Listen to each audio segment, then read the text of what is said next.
Hello, my name is Greg, and today we're going to talk about how best to prepare yourself for being a practice owner as an associate. And this is one of the things that you don't really get taught about a lot during dental school. So we're going to go through some of the key points. The first, most important thing that you probably need to get into practice ownership is financing from a bank. And banks, well, as you can imagine, want to lend to people who are safe. And the way that they evaluate that is that the cash flows that the practice sends off through its operations are enough to pay your living expenses and them back, plus some cushion. So the way that they measure that is obviously they look at the practice financials, see how much free operating cash flow is left over after everybody is paid, the employees and the rent and whatnot. And then if that is enough to cover your fixed cost, mostly your fixed mortgage payment, home payments, student loan payments, and leave 25% left over just in case there are dry months, so to speak, or slow months. So towards that end, it's a good idea, if whenever possible, to delay big purchases that require financing until after the practice purchase, because those fixed payments, debt payments, ding you more in their calculation than some that are more flexible, such as rent. So if possible, try to defer a home payment or that big auto purchase until afterwards.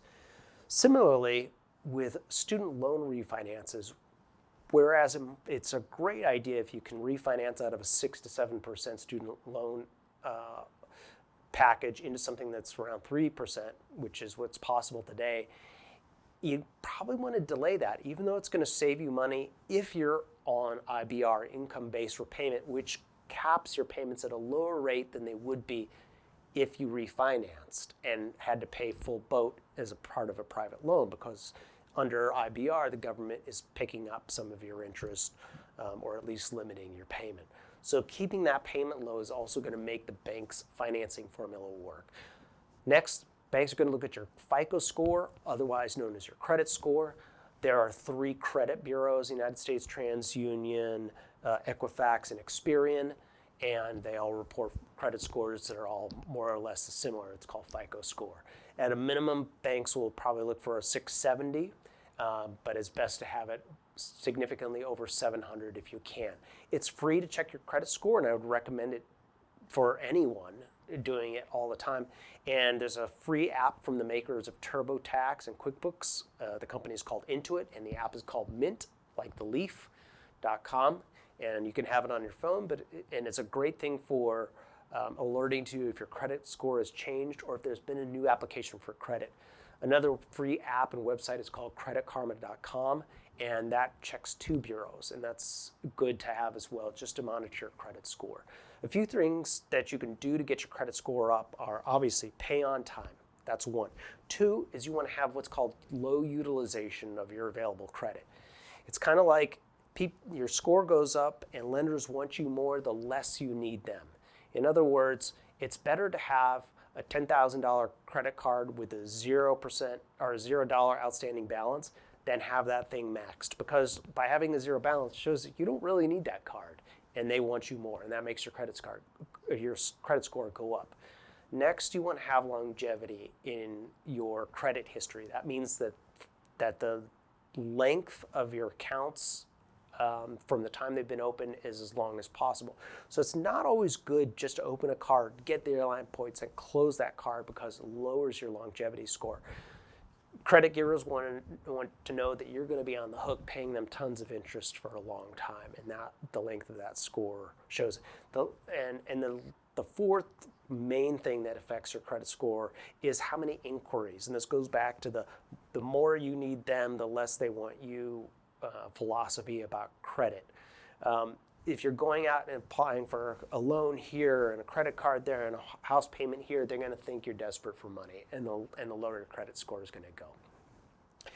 Now, most practice purchases don't require money down. However, banks want to know that you've got some cash in reserve, and pre-pandemic, some banks were looking for about 10% of the practice purchase price in personal cash in your bank account, just to show that you had the wherewithal to come in and finance a practice during an emergency. And that may change now a little bit more after the pandemic, because when there's uncertainty, banks pull back and they make their lending restrictions that much more difficult. Okay. Next, banks want to see that you can perform at the level of production that the practice that you're targeting for purchase is already performing at. Put in other words, if the practice you're buying does $1 million of collections, they want to see that you can produce somewhere in that neighborhood. If your production has only been $200,000 for the past year or two, they're going to wonder if you can work at that speed or produce that kind of revenue for them to get paid back. Now there's a lot of different ways to buy a practice. One is through brokers, and we like to be honest. Brokers they work for the seller, first of all, and that's not always set up front. They get paid by the seller, they advise the seller, they have their duty to represent the seller. They do not represent you unless there's an explicit dual agency agreement signed. But at the end of the day, the buyer is typically not paying the broker, even in dual agency, and guess who they're loyal to? The people that they're paying. And even more so than the person that they're paying, they're loyal to getting the highest possible sale price, because what they get paid is on average 8 to 10% of the sale price of the practice. So we advise you to get someone like Practice CFO or a CPA to represent you in conjunction with an attorney who's seen deals and can represent your interests exclusively.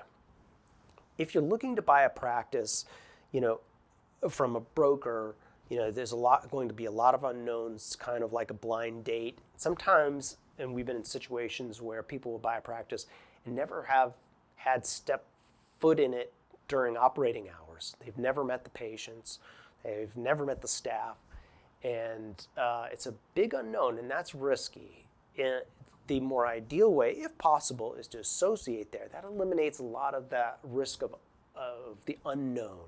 You get to gauge the personalities of the staff. You get to look at the equipment and test it out and see what needs to be replaced. You get to gauge, are the patients in a good demographic that you're accustomed or strong in dealing with. All of these things are good to get exposed to, but you don't want to work as an associate for too long without sort of having the talk, so to speak, with the seller about where this relationship is going, and probably getting that in writing.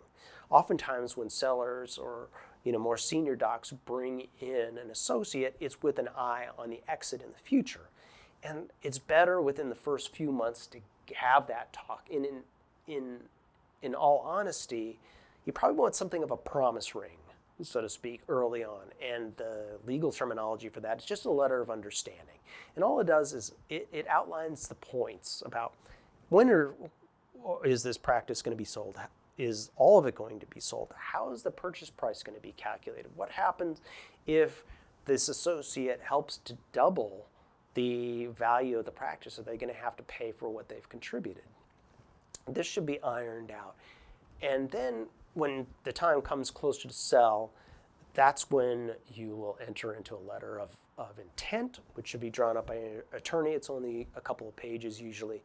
And that's a much more serious document where you outline the price and some of the allocation of the price, which you'll talk about later. We actually have an associate business plan that you can download from the Associates on Fire website, and we encourage you to do that, because not so much that it's for anybody else, but it just forces you to realize you're becoming the CEO, and not everybody should be a CEO of a business.